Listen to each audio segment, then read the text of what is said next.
Okay, so first of all, if you're wondering why I'm sitting in the truck at night in my sunglasses, my eyes are all fucked up from poison ivy. I already posted something about that earlier, but yeah, I don't want you guys to look at that. It's fucking gross. It's grossing me out just looking at it. Um, Again, can't stop touching my fucking face, but so this is gonna be like sketchy stories, like most of them aren't, but there was this guy Dave, in Phoenix, and I used to see him on the bus all the time, and he he had like he seemed like a decent guy that shit had just gone south on, and he ended up doing a bunch of drugs, which I get happened to me. So I always try to be nice to him, you know.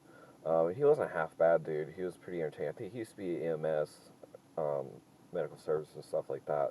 And then he got like a felony from like a rental car or something that he didn't return in time or something like that, and it just fucking destroyed his career. And then he ended up a fucking meth head. But I was walking. I ran into one day. And I was bored, and I was like, "Hey man, I'm going swimming. You know, come with." Because I used to just go to apartments and shit, and I just hop the fences and go swim.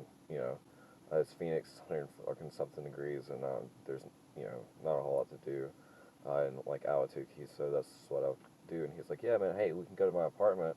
I have a pool there. We don't even have to jump the fence." I was like, "No, sounds good, man." Um, and we were walking, and he's just like, "Hey, man, will you switch backpacks with me? 'Cause mine's heavy and my back hurts." And I was like, "Yeah, sure, dude. That's fine." And I put on his, and his was lighter than mine. And he was like, "Oh, this feels better." I was like, "That's kind of weird, right?"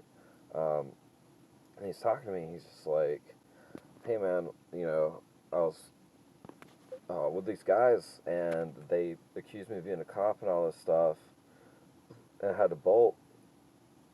I hope they're not after me." And I was just like, "Well, that sucks." But I get it. Like, meth heads are paranoid and shit like that, and I've seen that play out more than once. And I was like, "Well, don't worry about it, dude. You're on the other side of Phoenix. You're already well in like Mesa or something like that. Well, don't fucking stress too much about it. It's people being paranoid."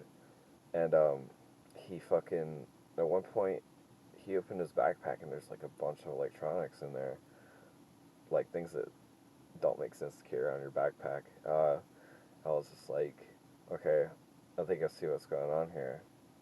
I think this guy fucking robbed these people, and he's feeding me bullshit, and that's why he has me carrying his backpack." And I was immediately like, "Yeah, I want my backpack back, man. Like, you carry this thing, dude."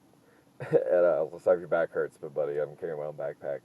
And I went with him to his house, and cause I kind of asked him, I was like, "Where'd you get these things?" He was like, "Oh, I just had them laying around, and I was trying to sell them." I was like, "Okay, whatever. Maybe you might be telling the truth."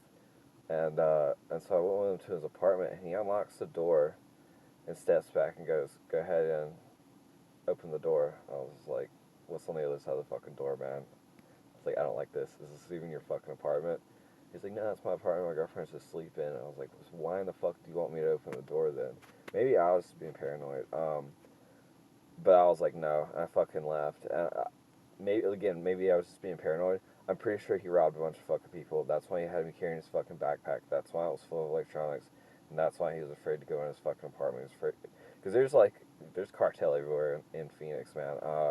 You don't want to fuck with the wrong people because they will come and murder your ass.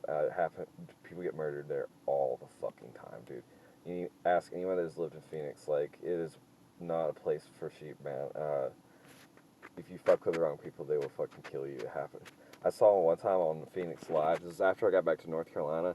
It was like Phoenix Live newscast, and they were covering the sandstorm coming into town, and the helicopter's flying, and the camera guy starts focusing on like this van, and there's a bunch of cops there. And as the helicopter flies around, there's just a dead body and blood everywhere, dude. And immediately, dude, just killed the fucking feed. Um, like that's just how it is out there. Um, but like there was another time. This was near the end of Phoenix. I had gotten sick of fucking living in the desert. I just couldn't deal with it anymore. I was starting to lose my mind. I saw all that crazy shit with the shadow people, and me and Jackson, we ended up getting like a place in an extended stay hotel or whatever. Um, and it was like I was there by myself. It was like 2 or 3 in the morning, dude. And somebody tried to kick my door down. I don't know who it was or why. Uh, they tried to kick mine down, and I was just like, I didn't even have a gun. I just grabbed my big knife, and I was just like, yo, man, you better fuck the fuck off, dude. And I think they realized it was the wrong door. And then they tried to kick down another door, like 2 doors down. I don't know how that shit played out. I didn't go look. I was just like, fuck that. Like, I don't know, dude. I'm not messing with that shit. I didn't call the cops or anything, but he fucking dented. It was a metal door, thank God, and he dented the fuck out of the thing, trying to fucking kick it in. Ah, fucking prick, man. There was another one. Yeah, I don't know. I'm just gonna go on those two right now.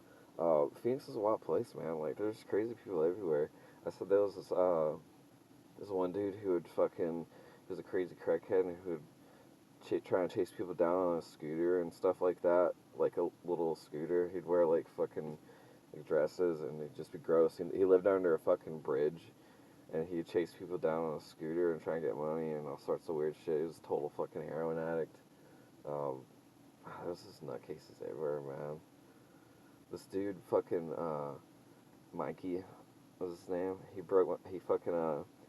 stole my fucking mountain bike one time, and I like hunted this dude down, and I tried to stab him one time. I was just fucked up, and he ran into the place where I worked, and I was like, I'm not gonna run into this my fucking job with a knife chasing this dude. But he totally stole my bike, and I think he tried to like sell it to someone that I knew. That's how I figured it all out, and then I was going like nuts at this point too. I was like, it's a weird thing when you almost die every day. You kind of get this god complex where you think you're fucking invincible and you can just do whatever you want, and it's not good. And that's why I tried and stabbed him the first time. The second time, I just ran up on him and I took my knife and threw it away the second time. I was just like, I'm just gonna fucking do it with my hands. And dude, we beat the ever living fucking shit out of each other, man. And I like fucked him up really good. He fucked my face up really good. It was a good fight actually, dude. And we boxed it out for a while. And he tried to take me down, and I used to do like a lot of jiu-jitsu and wrestling and stuff, and so I just rolled him over, and he like was hugging me around the throat, like I don't know if he's trying to choke me out or what, but I put one hand right here so he couldn't like choke me, and I just beat the living shit out of him with my other hand, and he was just like, yo, get this motherfucker. Well, that's not, he used the N-word. Get this nigger off me, and uh, fucking someone grabbed me. I had like friends with me. He had friends with him. And I told all my friends to stay the fuck out of it. Like if I die, I die, whatever. And someone grabbed me and rolled me off of him or something like that and broke us up. And when I hit the ground, like I pulled him up and I went over, which was a bad mistake. Or someone pulled him up or something like that.